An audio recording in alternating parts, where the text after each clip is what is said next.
enti video we me pese obi be challenge me wo ho said ya meka na nya no kore na ono ma yen reasons na menya convince ene na de me hu ye no na yanda ne mapadi ankyere me tumi a obeto ya enye wo na nankanso anom etipen no nyame de boka abusua ne ho se wa manka abusua ne ho a abusua ne kofa no na woni ho omonim kwa amfa so kofa sa tumi no enti yen breki omo yen denounce omo nemmum yesere etwe ye ho fi ase.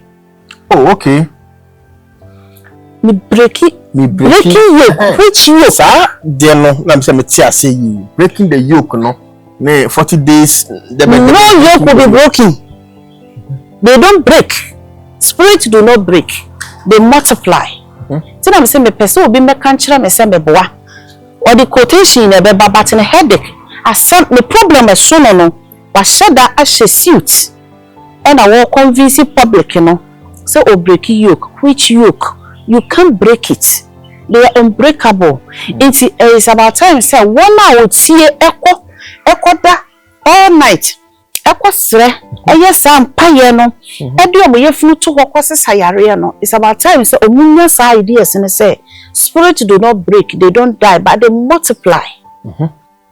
If you konya omunu yenkuomo yenhiomo odi ade bo na enka no ohun no oyen from no we to me. How can you break it? You can't break it. One, yes, someone can occur. What you mean denounce omo? What you say?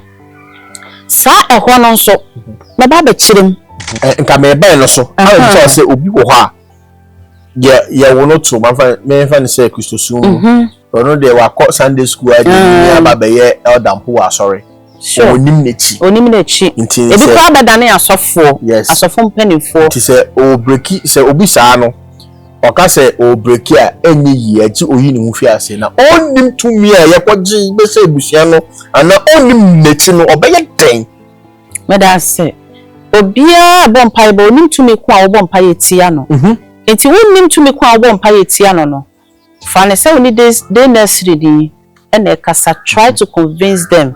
Mama reason ti ade e so no won pe omunyi firu so. Enko yet say we na wo to me, we na agwa kokoduro and I command you by the power of the Holy Spirit. You don't even deserve you just say one kasaba you are nowhere near the grace to be connected to the Holy Spirit. But what I say, nipa bi o wasa si so bia o to me e kura wo no. Eno na odi ye adwuma nti wo san koka se me gina obofo so mesi so me gina God of one so God of Abraham. Now you are nowhere near the grace to call on those names including the name of Jehovah. It is a we no sorry na okweti etumi a fra wunyami a wotu mu no ka kira ne said ye timi so nie eye busua pam na ba busua nim no me apam na ba busua nim nie eye na me ye teaching sa me ye ne said me ye madwuma na ni party ase nti wo baba me wo mma me wo na tie nkyerɛkyerɛ ni ya wetimi aye wo de what ase no me ebe busua nim no e bi e de abawuo abayare e de nim guase ankwa ware beni ye na aba abusua nim enya wo nko anti madoso wo pese oyi wo firim ye mbreki wo fra wo kra tumi ete onmu no eye wo kra unyame no no eyi ehu fi ase unyame no no di kan no unyame ne kasa eye me abena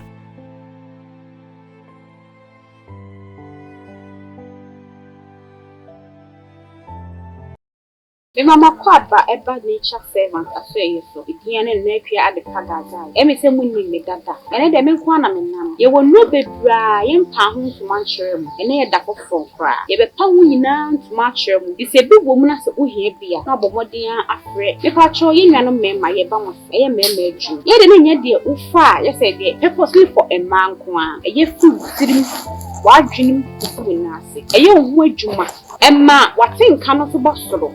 Ne masa didn't say it's a crampa with me the a juma. It's what me no for so quite juma with me the key. But I couldn't pass up a some word jumana who pony ye Emma Obano and shit. And my energy, our hair, so dear red man, and running after Haka. kakra ubebu ede amaye na me so akobie fibroid eya ade a ha ya dream bebre fibroid into be power we fi bebre ni onya awo no wawo ye wadru a ye mfa se kan town ebe melt fibroid ni bia mana babontin ama nso so onya ye funu awoba fibroid da oba so a menu di adanse se ma okunu mo pasan enye adwuma ono woni fa no pa so nyumre ni saying na say piemu kwa na ebetumi so ase e ma ya himfie hu hia ye ai me nuama ahimfie no e hu hia ye bi so ohini ba ahimfie na sa ahimfie hu aye fi ana hoho ogbo ewura na sa ahimfie hu aye bia pani so beka so ba esima hunni hunde usisi ohun abontin no na inside the under canoe ho no get ho no uyiyi ho niema e ho ntampe no wuhwehwe esie e wo se ho ye kuma na ohini bo wura ho a pie no kra ye den ama no nti mu nuama me wo mu so ye wo ho eno ane se obenunum bi be ho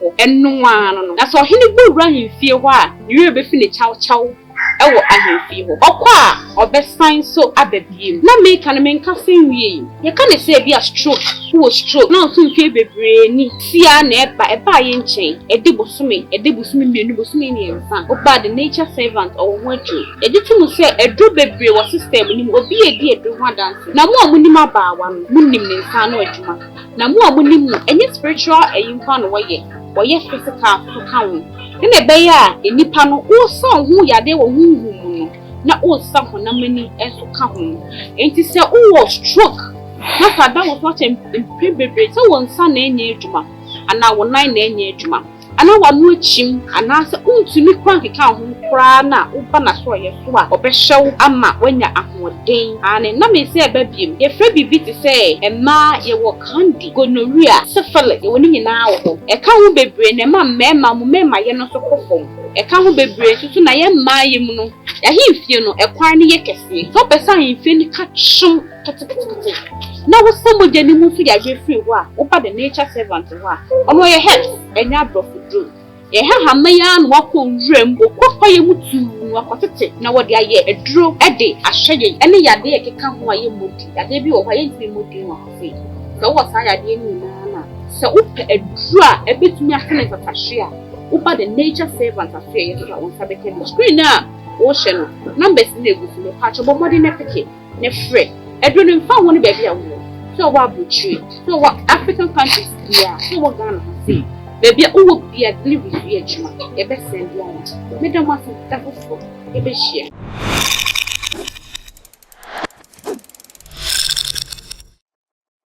me mo bibia akwaba ma femo ndiri se mo ho ye de and the first time I was share a spiritual platform on subscribe ya be share but what I say o subscribe o be share ma onua na onua enya bi ya hwe ende atenase ba bedin komo ye ne ma atenase minimi se mo afre na ya mo bisa we miss you so no ya de ma aba ye mi fuma enye ye tino ya ba ya bedin komo nti misraw enfowode no nya abotre mi se ye nwie no na bo sha bibi e de aka de na wonim ho ama no aboa me kasa enwa mbekọ maaso no de nchia ama mo na de na ewo bia no me da so papa ma kwaba yera wena me mo kwaba se wa ba me na ase ma me jo so hoye and so yesia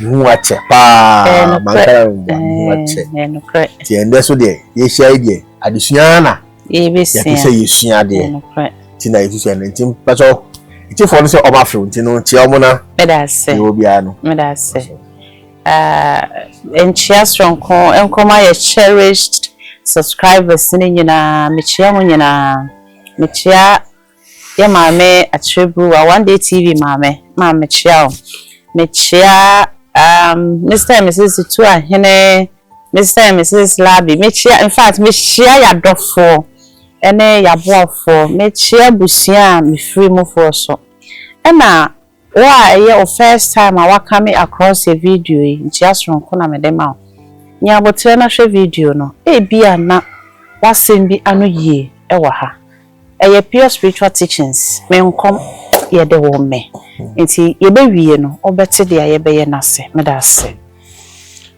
man edi nchawa mo musmicha Mr. Etu ahene obade nhirawo Yeah. When you the fa o ye ba me. Me maame a o maame te hunka. Michiao. O say e ma emodin michiao. Me ka sa what am I say? So we chia me dia me so michiao pa. Michia mu na ne adofa mu na mo kan ho fitim bresaten a ye sha se besi ende kan ho obo ade o nhira mu ya na mu ye bia no enkoso ye emamu sana mesre emamu ma papa ya bisua de okay ye share se de ana adesua ye wo ye nipa ye o obi afri ebusuam ebusuya so de ansa na ebusuya be ebusuya no ye wo bibia ye de gi ebusuya ne si ho ye wo tumia ye de chichire ebusuya no ntine ya awon to aso na abedu yen so no yeso ntifitete na tumi no wo ntino me ni mi se ansa na opese ufri enu bi ase no ana se ubeki we ahonhom feel so like ubeki ahonhom feel so boy be say ubeki spirit e feel so no ye wo enyama bia e wo se wuhu ansana wakoye ma sede se na meye amane e free me so na nintina we ba ye pese yehu emu nchechiremu ene de na ye be ya sa enum me apamo no be free so. Okay, Matthias. What's the question I say ye pa? Perfectly, Matthias. Once my year masudi and Matthias say kwanya e be fa so ye betimi eyi ye ho afi abusia to me bi a ye beto ye. Oh okay. Matthias Matthias dedi kan enchiana na esan de my cherished subscribers. On subscribe ya me stress or be subscribe to channels ni nyina wo hwe videos see there are other channels ekeka ho na me on notification button no so anytime bia ya the video bi betum say ye me say you be foforo no e pure spiritual teachings ni ye ewo sa platforms ni nyina so nti ye mfa azanfo nhim na wadi akire esan say nya me nko na me wonim die omo amohwe omo no omonso ewo sa bebre aben enye menko a enti se umia notification button ne anytime bia ye de video fufuro bi betum se ye me na so bi fufuro no sabeka no kreda ho ne se obia wo abusia tumi ewo ne fie abusia tumi a ewo fie no in a form of it is an umbrella to say yet when a due yet ase okay what you say na onipa bia no se oba abusuanim ya wo to abusuanim na wonyini behu ana obeto ana obete se na abusua na hoodin sei na wo abusuanim na ofo se ompa ye wo kwan a ye fa so efiri ase what you say me beto te se me se fie die me beto ye no se me mpa me wo kwan a me fa so a me yi me ho efiri ase dan so onka me se ye nipa no fitititititi oduma nkoma abodie mu okra abafo bo wo ba asase so a ye beto wona ya beto ne wona wawu kọ no to me na really over we ase nyina ahonhom na hwe asase we so se sa ahonhom no enye wo na bi etipen na enye wo asukọ no ma we enye otipen no de ntia mekasa ne se wo hu mpa ye bo a to me na wo fura ase no bekutia wo hu okasa ye yi a to me na wo feel se wo kire ye mokom edi dede ye akwankyere eyi na firi wo so no oba esan bekutia wo esan se wo hu okasa yi ye wo kwan a ye twen ye ho fi sa to me na se enti se ubusa me de a se ye ne san a na metimi a kire ntini enya akwankyere na ye de yi ye ho fi sa to me na ye wo akwankyere ye wo kwan ya fa so akomkyere enya akomkyere nye fasting na me patre enya fasting ma bebre so aye fasting say me yi me hu fit to me bi ase if you to my pass obi 7 days ebi ye 40 na stop menim say ye wasofo a ehwe yen pa membo obi e din mu mpanimfo ena ye wo animdifo ehwe yen ena ye wo wona wo hunhun mu nimdie a o mo san kura tumi a ehwe yen enti video we mepese obi be challenge me wo ho se de me kan nya no kure na omo I am fanto comments sa section hono na omo my reasons na menya convince ene na de me hu ye no na yanda ne mapadi an kire me tumi a obeto ya enye wo na nankanso anom etipan no nyame de boka abusua ne ho se wa amanka abusua ne ho a abusua ne kofa no na woni ho omunim kwa amfa so kofa sa tumi no enti ye breki omo ye denounce omo nemmom yesere etwe ye ho fi ase oh okay mi breki yoke which yoke sa de no na me say me ti ase yi breaking the yoke no na 40 days no yoke will be broken. They don't break. Spirit do not break. They multiply. So I'm saying me person will be me kanchira me say me boa. Or the quotation in a be but in a headache. Accept the problem is so no. Wa shada as a suit. And I will convince the public, you know. So o break yoke. Which yoke? You can't break it. They are unbreakable. It is about time say one hour would see echo da all night. Echo sre. Yes, I'm paying no. Edu omo yefunu to kwase sayare no. It's about time say omunya sa ideas and say spirit do not break, they don't die, but they multiply. If you konya omunu yenkuomo yenhiomo ye odi ade bo na enka no ohun no oyen from no we to me, how can you break it? You can't break it. One, yes, someone can no what to me denounce omo. What you say? Sa ehwo no so na ba be chirem. Break na me say break ni nyina na say they are spirits. Having the perception and believing say you can break them is a lie. The other thing say o touch the man be ka dia e be ye ho. Enti sa me beto we busu mu a me twe me ho. Me yi meti efrase me nemu ni apam. Bi okofa ba ye no so we kwa wan fatumi na nko. Tumi ne gusote ho. Enti wona wa beto na wo mpede a uhu kwa ya obefa so aka ntam ama ma ye convince say even u papa na kofa ba ye kra na wo se wo o papa kofa no woni na nkwa agreement enti wo de woni wo ma ne wachifo mu yi mo ho afrase na mu yi mo ho fi ase na e kire wo na na bi eye convince say efie tumi no no de opeso wo back a wakoma mu fa wo ti ase wo ni omu ni competition, so shall it be.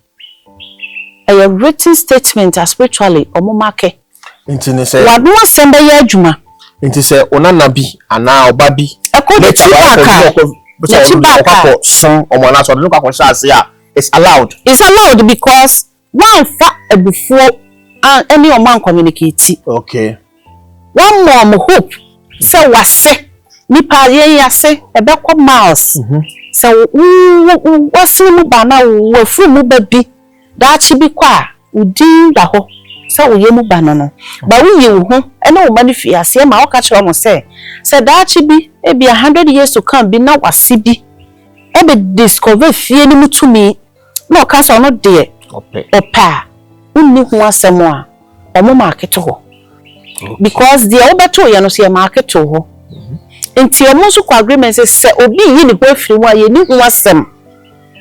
What you say? Nti obetime yi utie frase na egbo wuntime breki wuntime lozi wuntime denounce omo. The enti a me kire say you can't denounce them ne say de okoye ye no o ma omudin edin na eda omo so no se koba se wo ankasa said ya me kire wo se unni ho a unama bi betimi akono wo denounce omo na da achi bi unama bi be discover na ono ko back a ono so say ni generation was say ni generation was say na sefo wali omo back to okay so you danger because who the anger na ye nti ono so e bia for generation na so ono so back a de be ne say wona na bi ebe yi ni tifi ase ka nsemfo kire yen won say yesu mu fidie ko ya wasan ye den wasan aba enti se wosan ba biomu a ona na bi san ba biomu a wado wasem aso na ye begina e de asom no ana ye de ahwe no nti enne ye eniema bi di ye nya wo fie ye mfa bufuo ye de apa ye ntam ka kukudu akoma mu fa ya dwemu fain. But what you say? The entire spirit nam in person no me 2. It is how what tenacity see na o friend no one papa. The odi kan no o be ba no so ye bone awaba. The otoso me no na ye papa obe twen o mabium. It is sa odi abufu ko yi apa ye na wo na because of anka na adwe na sound. No one hu no kasa yi a. Wo san bo hawa no. And 2. If you to me ni bi wo ho a what want me denounce them? What want me you team feel as here? You have to agree to stay with them. Hey, yes. Mama, me bezo. Okay. You will to me be with fear be more. To me, no, you to the ye, your permanent ye, you denounce ye. In fact, you feel as here ye. I come to me. Says fear be why you see fear will what dear. A common qua. Ojaya. Or says they say they said be my religious person. Nana brabo. Don't say nana belt in a chimsha. Me say yes, or didn't say. What religious person nana belt in it, and your papa so cratchero. Your best say what Jesus here. But one fear no one caca a fear and tiomo. Now I own me a mention my semi in the come home, meaning the movie sana. We didn't miss, near my baby, and can't the son also. And also, and a woman would be a minty. How to identify, say, if you will come to me, but to me, ye. Oh, now you say, Diana Bambi who be a chrono, a gina said to me, so. I come to me with fear, if you know, be sure ye, no man who say to me, near to me, pa. En kumnipa, en kumafra, en kumaya, e what you are be a maya, muntimi, ye saying to me, be a man with you. And says so for be near day, sa close na day at ho. Into winning a ba no be baby who no ba to say. If you know to me a wohoni. Into and sesame ye say. So one friend that you are the ankawa will know asem. Or momo de ye chiwade. Now I on say, she me de me hunya me. Who is God? I know that she be a young one kwa. Yebeka. Na minim say ebenya mpanifo so ombeka bia boa ye. Yes. Me hunya me kama nim osuru dia kama nim osuru meko omukura meko tumi afudie ne ne ma ye di kura omukura kan ho bi na ye den e multiply nti wo koka na nim ma ene na oni meko biu nti yenya na ye nim kasa de o house an brayen ye bounce back to us dia ye ka to omo so no na obi was say the more I pray the more my problems increase. What you say because dear obo vampire no techrema na sema eba no en sound ye enye papa eni nyina so eni topic eni ahoden nti nipa na otoma no no hwa so asem no asem de wade show because all denounce ne there you have to have a reason and also in your statement agreement from the spiritually no assumption why you so to say there but physically it is frama. Okay. Me say yakabio.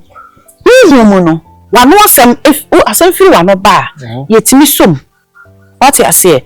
But emi so de etisen frama. Enti obi timi de obi anu asem. Ekọ hunhun ko saman no. Se wa ye me say, o ka asem eboa. Say ni say no kan so mu hwe. Na wa we asem no mu duro. O de ho ahawa ye den. Ana mu ya bro. Enti ko twe wo firi tumi ya se de a.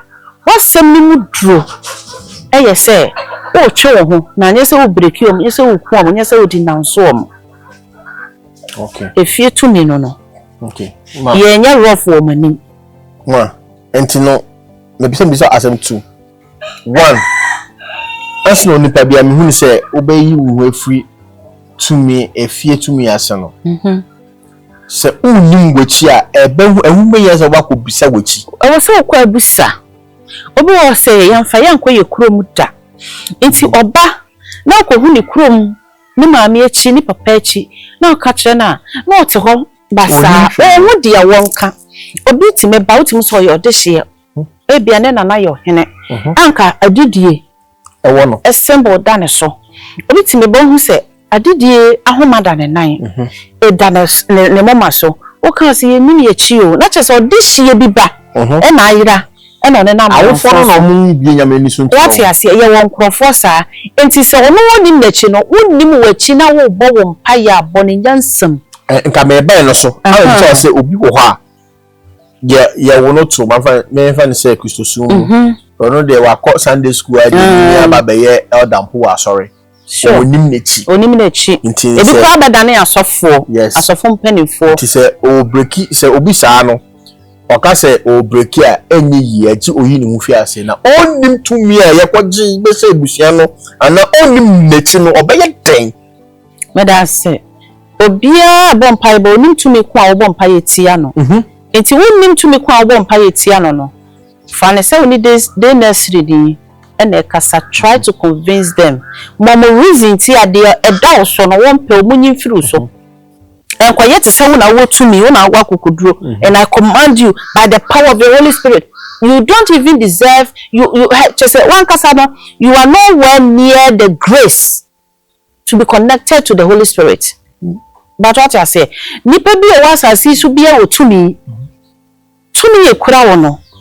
eno na wo di ye adwuma nti we say koka say me gina obofo se mesi so me gina God of one so God of Abraham na you are nowhere near the grace to call on those names including the name of Jehovah it is a we no sorry na okweti etumi a from nyame a wotu mu no ka kira de se de yetimi so nie eye busua pam na da busua nim no me yapam da busua nim nie eye na me teaching sa me ye ne se de me ye madwuma na ni party ase nti wo baba me wo mma me wo na tie nkirekire ni ya wetimi aye wo de what ase no me da busua nim no bi edi abawuo abayare ede anim guase ankwa ware beni ye na aba abusua nim enye wo nko anti modoso wo pese oji wo firim ye mbreki wo fra wo kra tumi ete omu no eye wo kra unyame no no eyi ehu fiase unyame no no di kan no unyame ne kasa eye me abena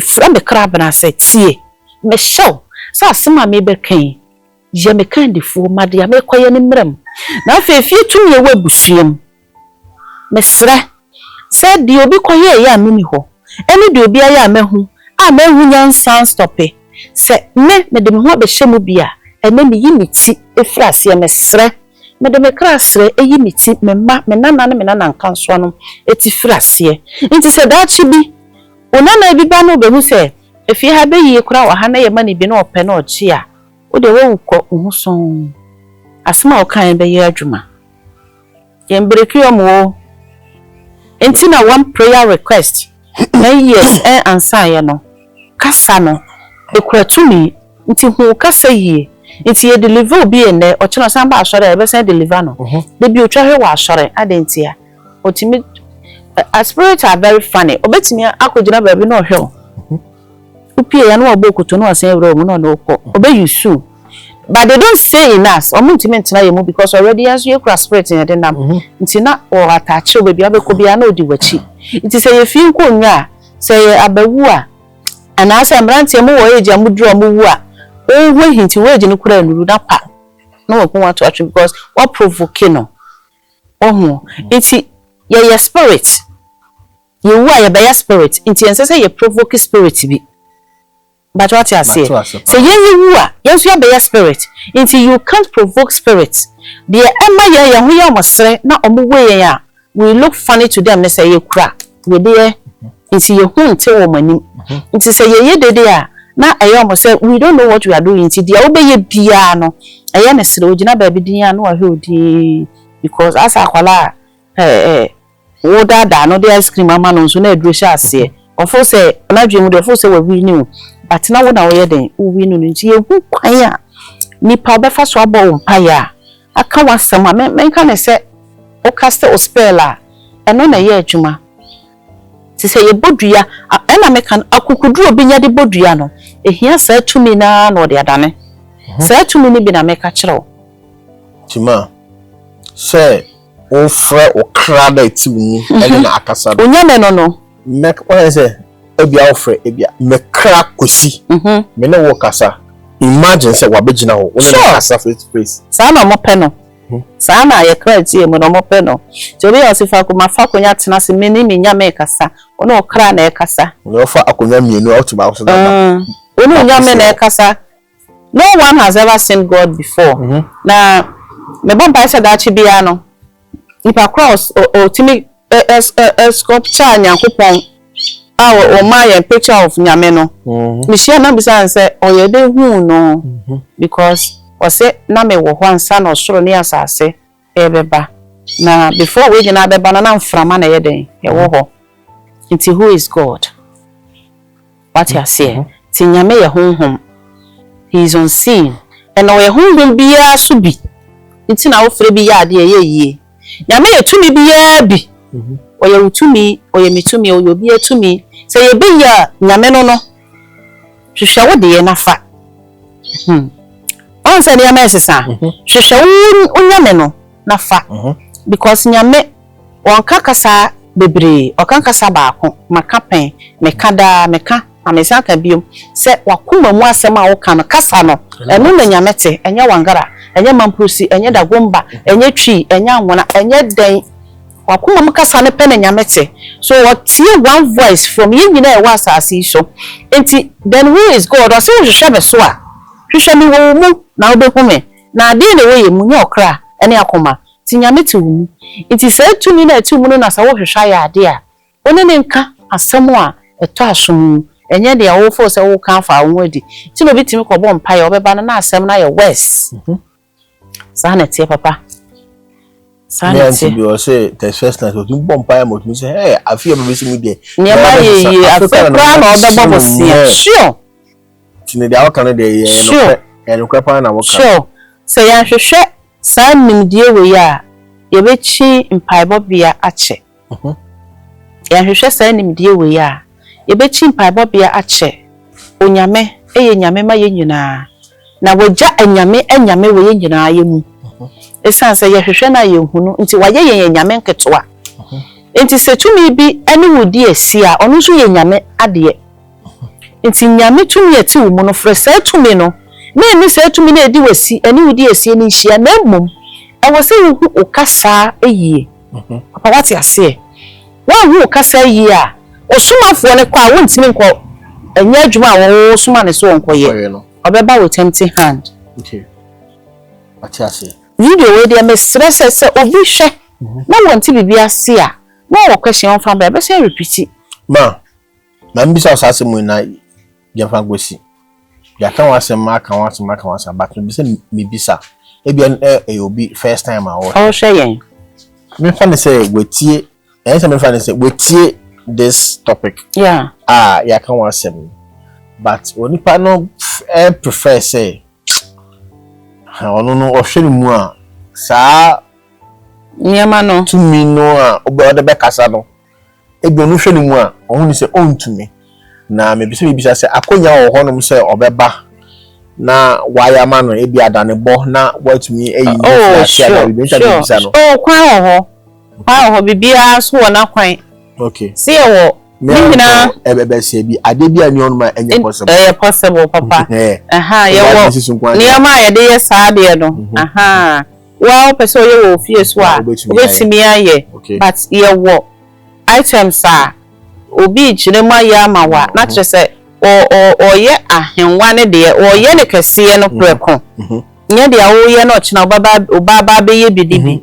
but ye yi ade no ye yi uti Efrasia ye wo ho items a de me sama mo akonya wo papa man the number elders school so mo fada mo friend na ebia wuhu se untumi nya dia oba obechira enyama a obetoto na waya ama akunya wo hono nti mesere mo monhye no nso yakasa bebre ma akira de bebre wakira wo how a wo basifa aye no obeka wo nsem na with me you free apamnase aha na mede mu ebesi me da bibia asese onya abre no hwe ye da fofo besin shi da mo ase